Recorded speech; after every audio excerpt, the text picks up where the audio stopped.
जी अस्सलाम वालेकुम। हाँ जी जनाब, की हाल है? ठीक ठाक हो? यह जनाब असी बारिशां जिहड़ियां होईयां 3-4 दिन की झड़ी लगी सी ते असीं ते आख्या सी भी नहीं निकलनी। माशाअल्लाह देखो पलंटर दियां खिलां पाईयां असीं ते मकई मशीन नाल ही घेरी सी ते माशाअल्लाह तुहाडे सामने जनाब। ठीक है जी, यह देखो माशाअल्लाह खाद शाद पाती है विच। ओह देखो दूर तक माशाअल्लाह यही है जवार लाई सी। बारिशां भी उत्ते हो गईयां ने, तसल्ली वालियां बारिशां होईयां ने ते असीं तां आख्या सी भी निकलनी नहीं कि वेखो माशाअल्लाह अल्लाह दी रहमत होण दी बड़ी माशाअल्लाह डई है निकलन।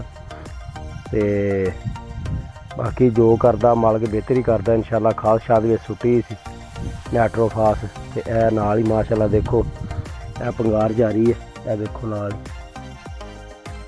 ए जवार आ, ए बिच तूरिया बीजिया सी ते तूरिया नाल ही फिर शुरू होया उगना ते इनू माशाअल्लाह जी स्प्रे मारने आ तुहाडे सामने बकाया। साडे चैनल नू फॉलो लाइक लाजमी करा करो, अपना एग्रीकल्चर चैनल। ठीक है जी, ए माशाअल्लाह तुहाडे सामने है। ठीक है जी, हुण असीं जा रहे हैं जनाब पिंड अपने डेरे आए स ते है जनाब साडे डेरे वाली सड़क आ। ए सरकार साडी मोटरसाइकिल खलोती है।